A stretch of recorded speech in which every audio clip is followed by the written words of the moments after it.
Iyi ni radiyo BBC Gahuzamiryango ivugira i Londres kuri metero 19, 25, 31 na 41. Ivugira ku mirongo ya FM mu karere k'ibiyaga bigari no kuri interineti kuri bbcgahuza.com.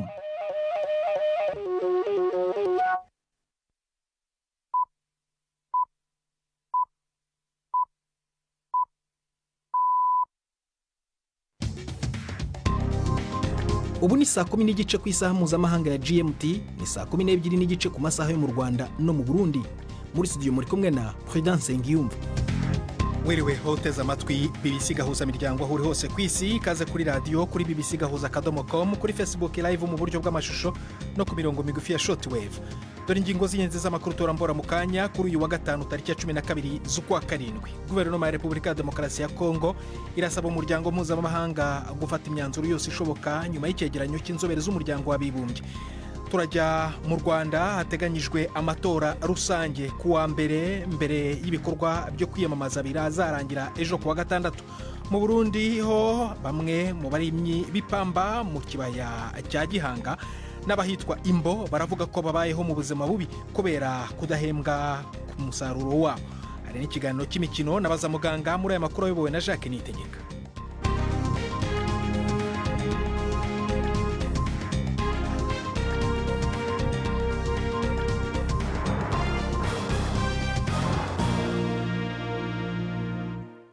Ibi byose n'ibindi bikubiye muri aya makuru turaberambora mu kanya nyuma y'uko Prime Ndikumagenge abanza kubageza abandi makuru y'ingenzi avugwa ku isi, arabagezaho ni muri studio za BBC i Nairobi.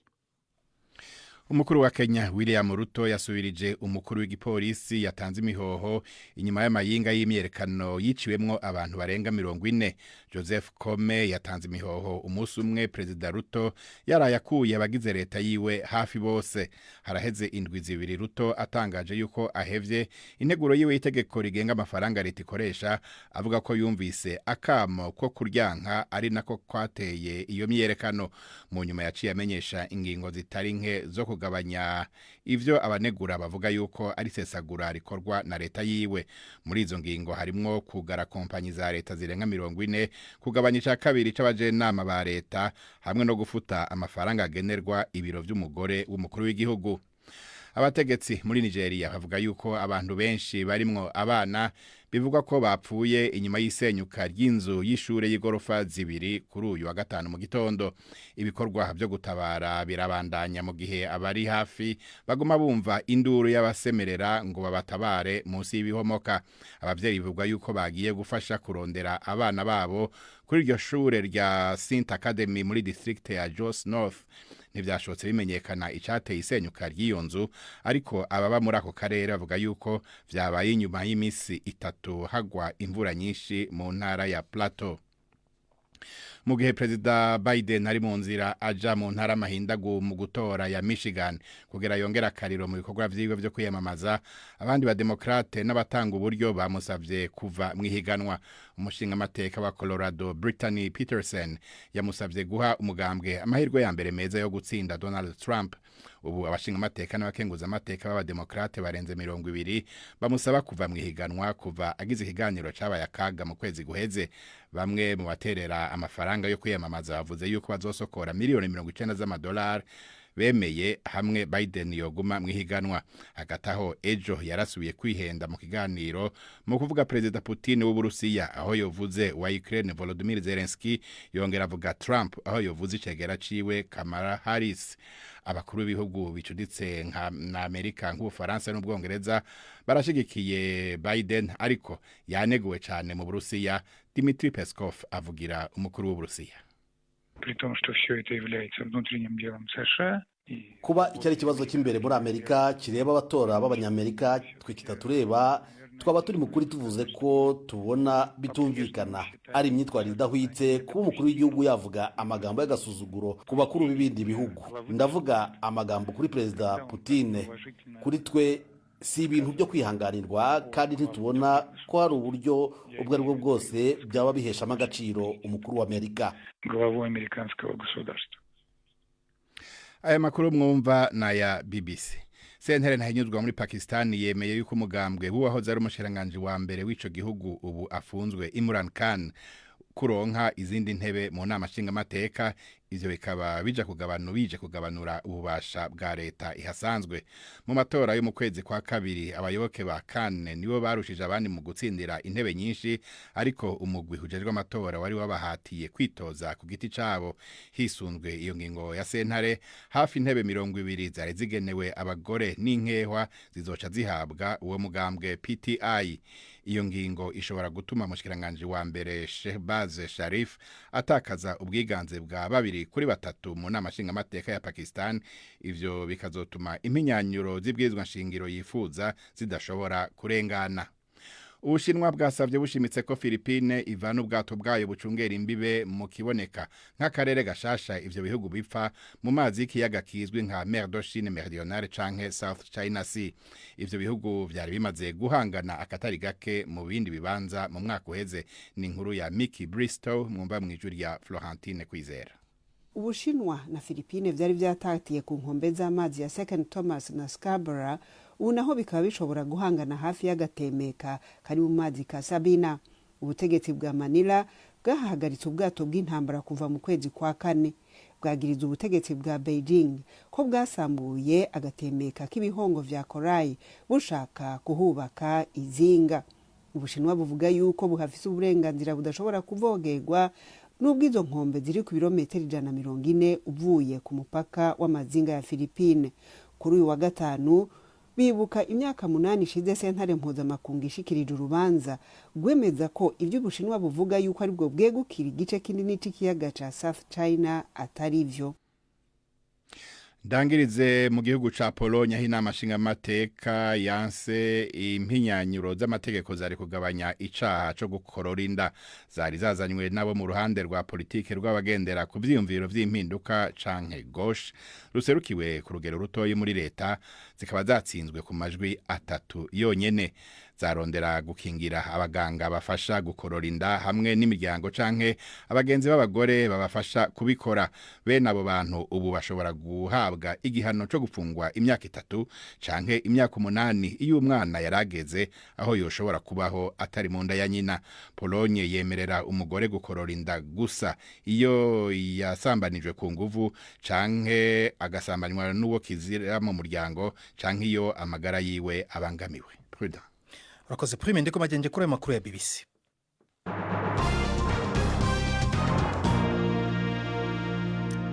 Ikaze ku makuru arambuye duhera mu Rwanda, aho mu gihe amatora rusange ateganyijwe kuwa mbere ibikorwa byo kwiyamamaza bizarangira ejo kuwa gatandatu. Muri rusange abiyamamaza baravuga ko ukwiyamamaza kwabo kwagenze neza, gusa hamwe na hamwe hari ahavuzwe ibikorwa byo kubangamira biyamamariza umwanya w'umukuru w'igihugu, agatungwa agatoki abayoboke b'ishyaka riri ku butegetsi n'inzego z'ibanze.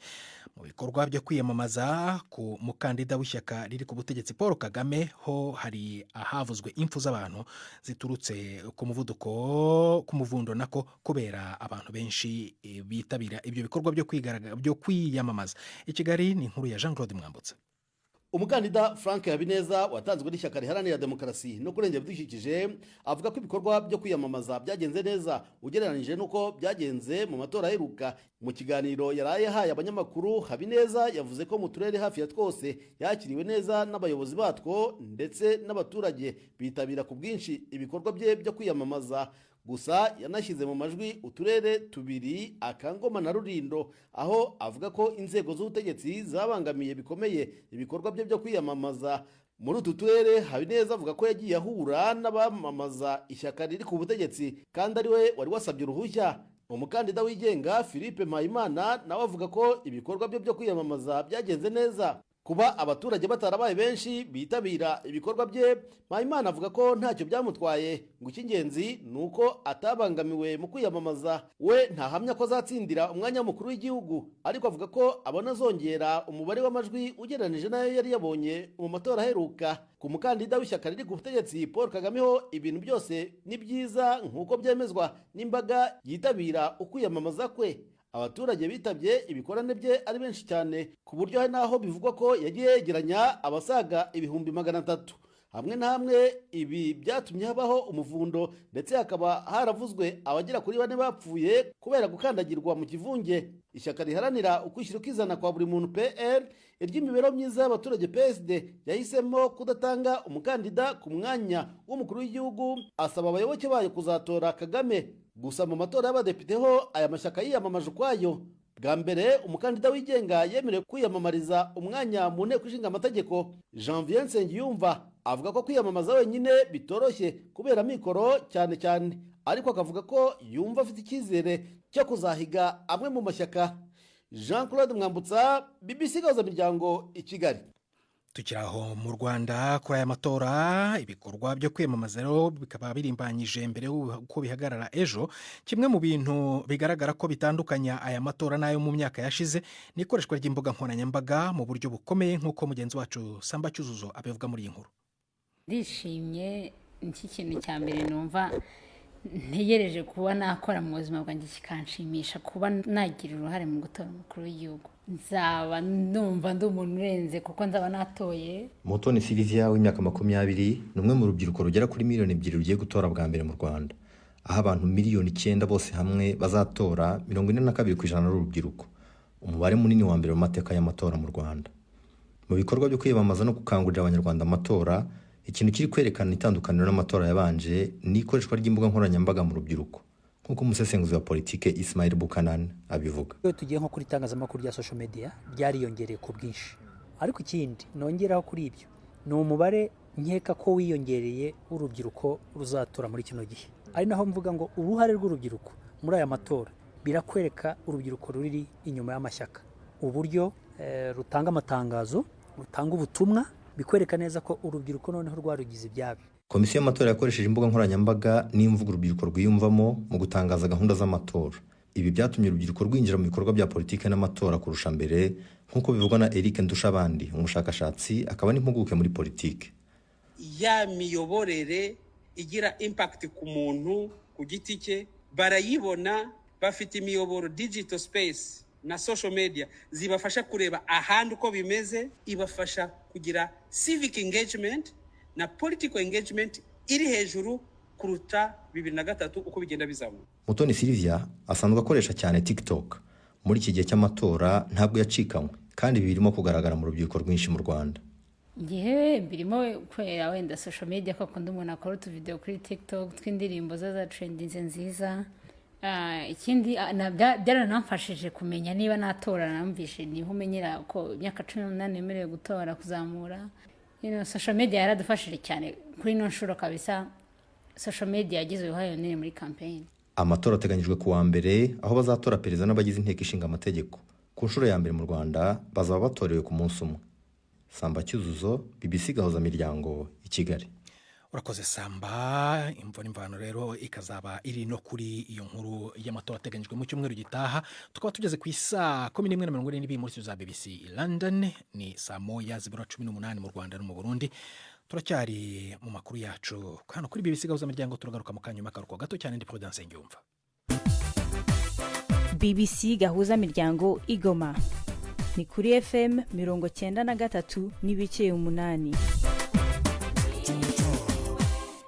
Guverinoma ya Repubulika ya Demokarasi ya Kongo irasaba umuryango mpuzamahanga gufata imyanzuro yose ishoboka nyuma y'icyegeranyo cy'inzobere z'umuryango w'abibumbye. Icyo cyegeranyo kivuga ko u Rwanda rwohereje ingabo ibihumbi n'ibihumbi kujya gufatanya kurwana n'inyeshyamba za M23. Kivuga kandi ko ingabo z'u Rwanda zahaye izo nyeshyamba ubufasha mu rwego rwa tekinike no kuyobora imirwano, ku buryo byafashije uyu mutwe kongera ibitero no kwigarurira uturere twinshi mu ntara ya Kivu y'Amajyaruguru mu ntangiriro z'uyu mwaka. Inkuru ya Emery Makumeno muragezwaho na Jacques Nitegeka. Itangazo ry'umuvugizi wa leta ya Kongo risaba icyo ryita ibihugu byose bishyira mu kuri, abakunda amahoro n'ubutabera ndetse n'amahanga muri rusange gufatira u Rwanda n'abayobozi barwo ingamba zikaze mu rwego rwa politiki, ubukungu n'ubutabera. Itsinda ry'impuguke z'umuryango w'abibumbye kuri Kongo rivuga ko abasirikare b'u Rwanda 4,000 bambutse umupaka kandi ubu bakaba bakorera mu ntara ya Kivu y'Amajyaruguru mu rwego rwo gushyigikira umutwe wa M23. Ibi akaba ari ibirego u Rwanda ruhakana. leta ya kongo ntacyo yavuze kuri uganda, nayo impuguke z'umuryango w'abibumbye zishinja gushyigikira inyeshyamba zo mu mutwe wa M23 mu bijyanye n'ibikoresho no kuzorohereza amayira. Ibi birego uganda nayo ikaba ibihakana.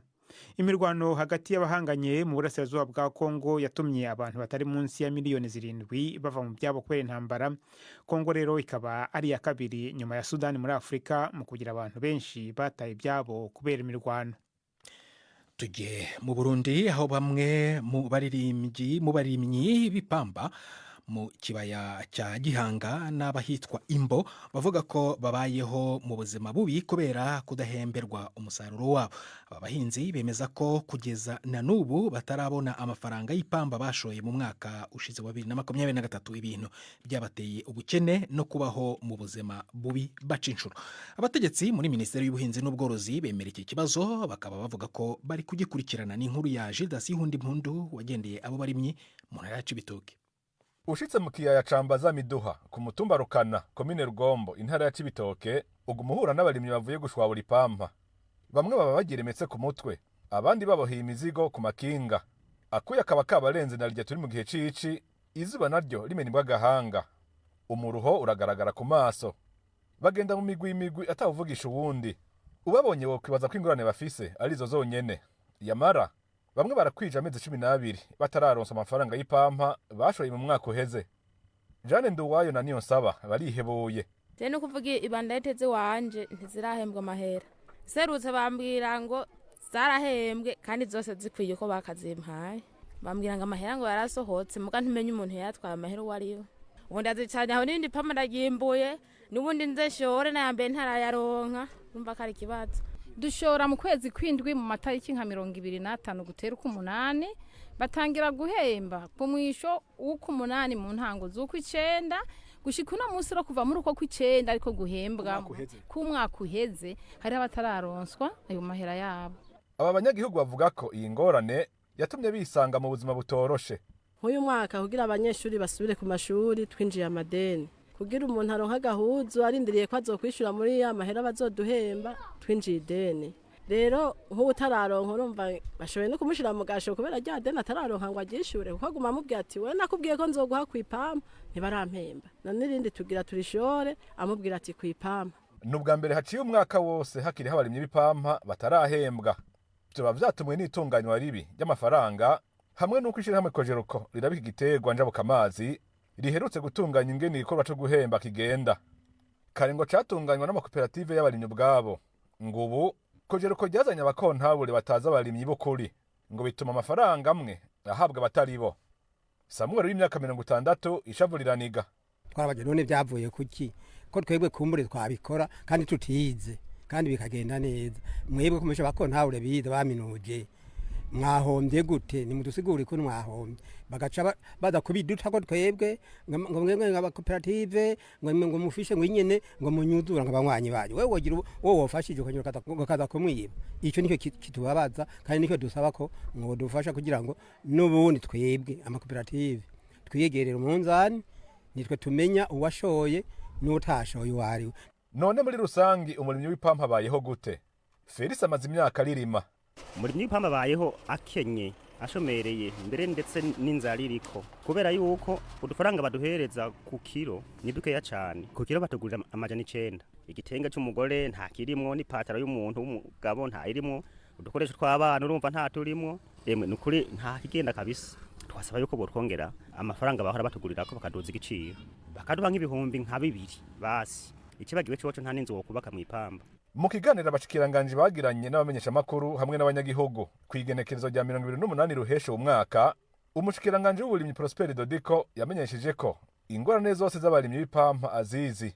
Turiko turakora ibishoboka byose kugira ngo ako gahembo kabene gihugu kaboneke vuba. Turiko turakorera no ku giciro, ivyo rero byumvikana neza yuko ubu tugiye gusaba kubiharura turabe koko amahera agurishwa ipampa yuko agaruka agasahiriza umwene gihugu. Turabemereye yuko duhejeje kubiharura tuzobagira nk'abandi barimyi barima ibindi biterwa, igiciro kikaba igiciro gikura kuya umurima. Uko imyaka igenda niko abarimyi b'ipampa bagenda badebukirwa. Indiane zitandukanye Burundi bwaciyemo muri kahise, izimba ry'ubuzima guhembwa nabi n'igwirirana ry'abantu vyatumye bagenda bahiba ico giterwa buke buke bagisubiriza n'umuceri, ibigori, ibijumbu, imyumbati, amasaka n'ibindi. Amatongo yahoze agenewe iki giterwa yaragabanutse cyane kuva ku mahegitari 9,000 gushika ku 3,000. urakoze Judas Yundi Mpundu. Ijambo ndihe Yves Bucyana mu kiganiro cy'imikino. Imikino kuri BBC yahuza miryango. Mwireho neza amakuru y'imikino nyahere mu Rwanda. Ikipe ya APR FC yatomboye ikipe ya Azam FC yo muri Tanzania mu ijonjora rya mbere ry'imikino y'amakipe yatwaye ibikombe iwayo CAF Champions League. Azam FC yabaye ya kabiri muri shampiyona Tanzania inyuma ya Yanga yatwaye igikombe. Umukino wa mbere uzabera muri Tanzania naho kwishyura ubere mu Rwanda. Ikipe izakomeza hagati y'ayo makipe yombi izahura n'izakomeza hagati ya JKU yo muri Zanzibar na Pyramids yo mu Misiri. Umwaka ushize ikipe ya Pyramids yo mu Misiri yasezereye APR FC iyipfunyikiye umuba w'ibitego 6-1. Police FC yo izahagararira u Rwanda mu gikombe cya CAF Confederation. Yatomboye ikipe ya Constantine yo muri Algeria. Umukino ubanza ukazabera muri Algeria naho uwo kwishyura ukazabera mu Rwanda. Ku mugabane w'Uburayi tujye mu gihugu cy'Ubudagi kivugwa cyane n'umukino wa nyuma w'igikombe cy'Uburayi. Umukino uzahuza Ubwongereza na Espagne ku cyumweru. Umutoza w'Ubwongereza Gareth Southgate yavuze ko Espagne imaze gutwara iki gikombe inshuro 3 ariyo aha amahirwe yo kugitwara bwa 4 kurusha ikipe ye irwanira kugitwara ku nshuro ya mbere. Nyiri mu Bwongereza wahoze abica bigacika mu ikipe ya Manchester United rutahizamu Ruud van Nistelrooy yagarutse muri iyi kipe kuba umwe mu bungiriza b'umutoza mukuru Erik ten Hag. Van Nistelrooy yakinnye imyaka 5 muri ikipe nka rutahizamu, yatsinze ibitego 150 bimukira ku mwanya wa 11 ku rutonde rw'ibihe byose rw'ibihangange bya Manchester United. Gusa yaje kuyisohokamo nyuma yo kutumvikana n'uwari umutoza wayo Sir Alex Ferguson. Nistelrooy nta kazi yari afite nyuma yo gutoza mu gihe gito ikipe ya PSV Eindhoven.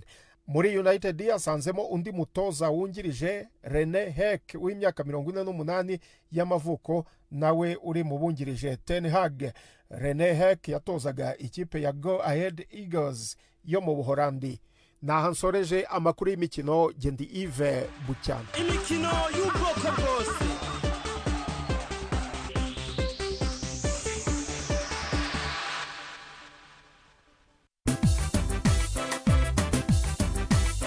Ibiganiro bya BBC gahuza miryango mukunda nk'amakuru, imvo n'imvano, urunana, ikiganiro cy'abagore cyangwa abaza muganga, ubu biraboneka kuri podcast. Jya kuri bbcgahuza.com maze ushake ahari podcast. Amakuru yose y'uko podcast ikora nuko wayishyira muri telefone yawe byose urabihasanga. Dusubira Kigali muri baza muganga na Yvette Kabatesi.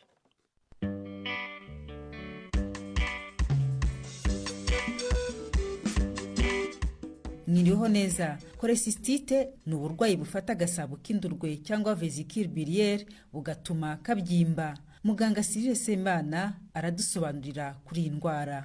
Cholecystite cyangwa se cholecystitis twavuga ko ari nk'ububyimbe buza kuri kagasabo k'indurwe. Agasabo k'indurwe bundi ni agace kamwe gafashe ku mwijima gafasha umuntu mu igogora ry'ibiryo yariye. Ako kantu iyo kabyimbye nibyo bita cholecystite. Twayicamo nk'ibice bibiri. Hari cholecystite ije mu buryo buje ako kanya uteoreka mbyite gutyo umuntu yari muzima, nibyo bita cholecystite aiguë. Hari cholecystite chronique ni ukuvuga ngo imaze igihe. Impamvu zibitera zihe? Iyo cholecystite aiguë cyangwa se cholecystite ije ako kanya igendera ku kibazo umuntu yarasanganwe, cyane cyane nk'abantu bagira utuntu bitetuye tuba muri ziriya nzira zinyuramo indurwe.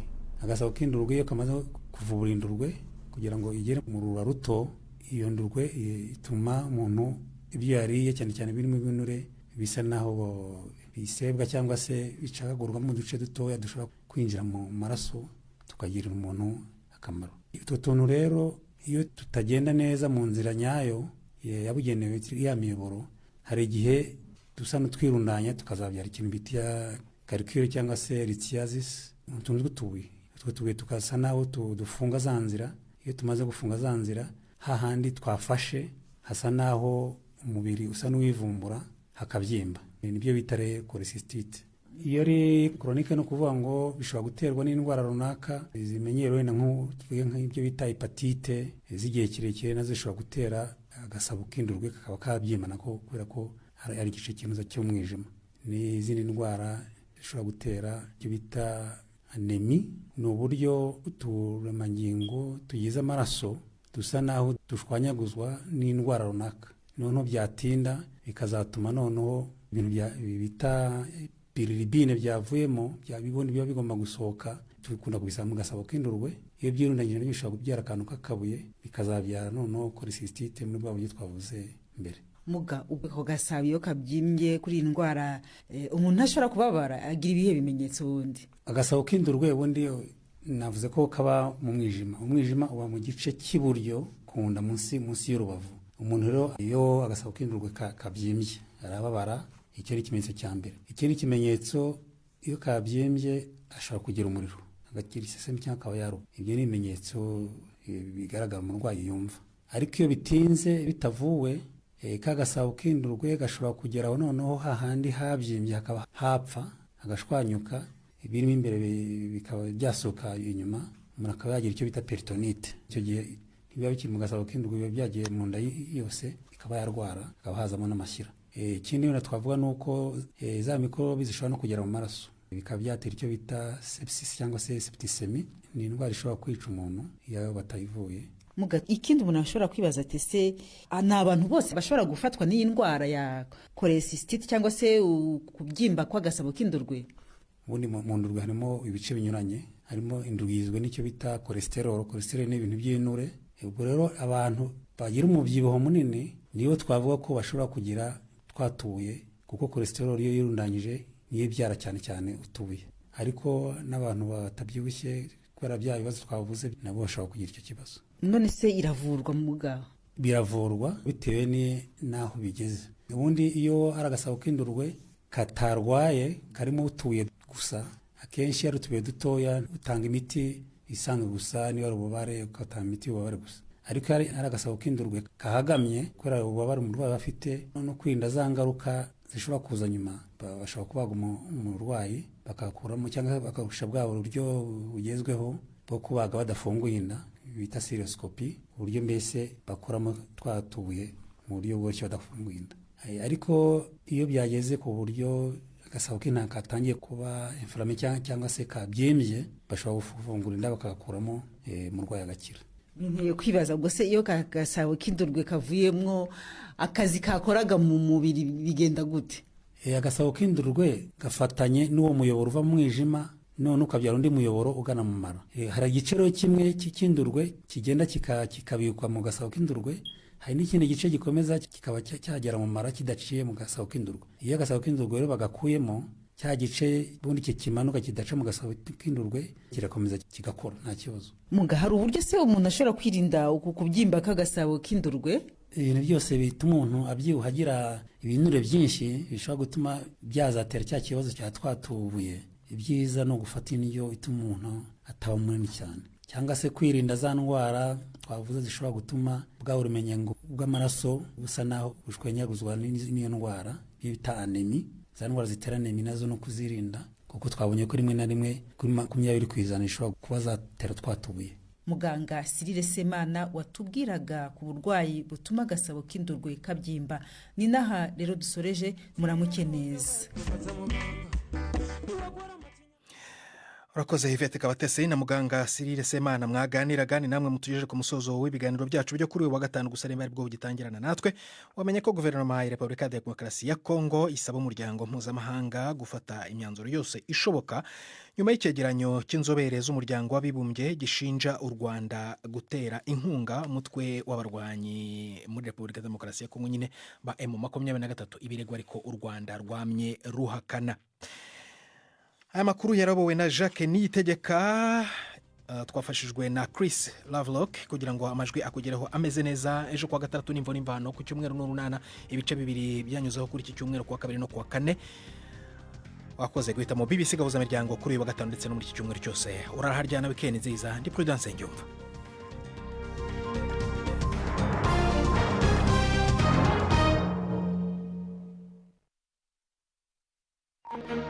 Thank you.